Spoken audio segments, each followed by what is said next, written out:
अमिताभ बच्चन एक वक्त के लिए खत्म हो चुके थे। 55 लीगल केसेस थे उन पे। बैंक ने घर सीज करने का नोटिस दे दिया था। लेकिन आज भी उनकी नेटवर्थ 3600 करोड़ रुपए है।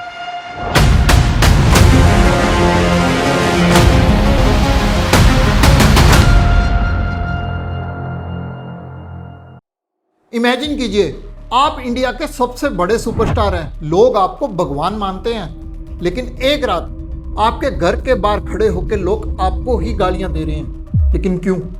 क्योंकि आपका बैंक बैलेंस है 0 और आपके सर पर है 90 करोड़ रुपए का कर्जा।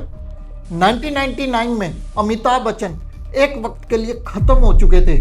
55 लीगल केसेस थे उन पे। बैंक ने घर सीज करने का नोटिस दे दिया था और इंडस्ट्री ने उन्हें रिटायर्ड घोषित कर दिया था। लेकिन आज भी उनकी नेटवर्थ 3600 करोड़ रुपए है।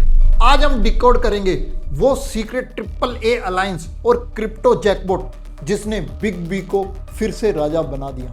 अमिताभ बच्चन का सपना बड़ा था। वो बॉलीवुड को कॉरपोरेट बनाना चाहते थे। 1994 में उन्होंने लॉन्च किया ABCL। आइडिया अच्छा था लेकिन execution disaster. The Miss World mess. Bangalore में उन्होंने मिस वर्ल्ड होस्ट किया। प्रोटेस्ट हुए, केसेस हुए और हैवी लॉसेस सहना पड़ा। और फिर द मूवी बॉम्ब। उनकी comeback movie Mrityudaata box office पे बुरी तरह पिटी। यार बिजनेस का एक रूल है, लिक्विडिटी मिसमैच। ABCL ने बहुत सारा कर्जा लिया था अपने लॉन्ग टर्म प्रोजेक्ट्स के लिए, जिसकी वजह से उनका कैश फ्लो बिल्कुल रुक गया था। और रिजल्ट, कैनरा बैंक ने उनके जुहू वाले बंगलों पे कब्जा करने की कोशिश की। जब दुनिया साथ छोड़ देती है या तब काम आती है नेटवर्किंग, और इसे कहते हैं AAA अलायंस। अमर सिंह, अमिताभ बच्चन और अनिल अंबानी। लोग कहते हैं अमिताभ बच्चन ने ये लड़ाई अकेले लड़ी, लेकिन इसके पीछे का सीन कुछ और ही है। अमर सिंह ने अपनी पॉलिटिकल पावर यूज़ करके बैंक्स और केसेस को मैनेज किया। सुब्रता रॉय जो सहारा ग्रुप के मालिक थे, उन्होंने 15 करोड़ का लोन दिया ताकि वो अपने लोन क्लियर कर सकें। लेकिन एक बात थी, उन्होंने धीरूभाई अंबानी की फाइनेंशियल हेल्प लेने से बिल्कुल मना कर दिया था, क्योंकि वो सेल्फ रिलायंट बनना चाहते थे। और यहीं से शुरुआत होती है उनके स्टोइक माइंडसेट की। हारना बिल्कुल भी अलाउड नहीं है। ईयर 2000, 2 बड़े मूव ने सारा गेम ही बदल दिया। पहला, वो यश चोपड़ा के घर गए और बोला यार मेरे पास काम नहीं है। तब उन्हें मूवी मिली मोहब्बतें। और दूसरा सबसे बड़ा रिस्क उन्होंने लिया और वो था कौन बनेगा करोड़पति।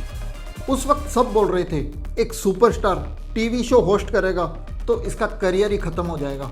लेकिन अमिताभ सर ने हर एक एपिसोड का 25 लाख लिया और धीरे धीरे करके अपना 90 करोड़ का सारा कर्जा उतार दिया। यार जब आपका कोर बिजनेस फेल हो जाए तो आपको हमेशा पिवट करना चाहिए। उन्होंने एक्टर से एंकर बनकर अपना कैश फ्लो जनरेट किया और अपना सारा कर्जा उतार दिया।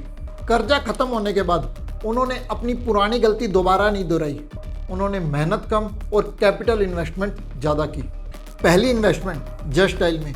उन्होंने जस्ट डायल में सिर्फ 6 लाख रुपए की इन्वेस्टमेंट की थी और जब कंपनी कुछ सालों बाद लिस्ट हुई तो उनकी 6 लाख की इन्वेस्टमेंट बन गई 10 करोड़ रुपए, 1600% का रिटर्न।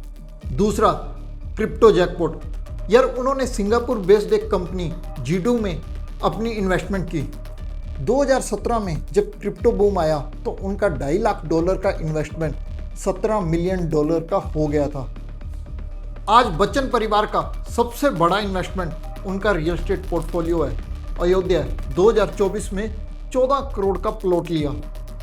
अलीबाग 2025 में उन्होंने बैक टू बैक 16 करोड़ से ज़्यादा की लैंड डील की। उसके अलावा रेंटल इनकम, उन्होंने अपने जुहू वाले बंगलों को बैंक को लीज पे दिया और जिससे उन्हें मंथली करोड़ों का रेंट आता है। ये है असली वेल्थ इंजीनियरिंग। एक्टिव काम से आप पैसे कमाओ, लेकिन उन पैसों को पैसिव एसेट्स में डाल दो जहां से आपको और पैसा आए। अमिताभ बच्चन की स्टोरी हमें सिखाती है कि bankruptcy is a state of mind but recovery is a state of strategy. अगर आप इन्वेस्टर हैं, बिगिनर इन्वेस्टर हैं, तो ये चीज़ें ज़रूर याद रखिए। पहला, कभी ओवर लेवरेज मत कीजिए। ज़रूरत से ज़्यादा लोन मत लीजिए। दूसरा, नेटवर्क बनाइए। तीसरा, जब भी टाइम मिले इक्विटी में, एसेट्स में इन्वेस्ट कीजिए।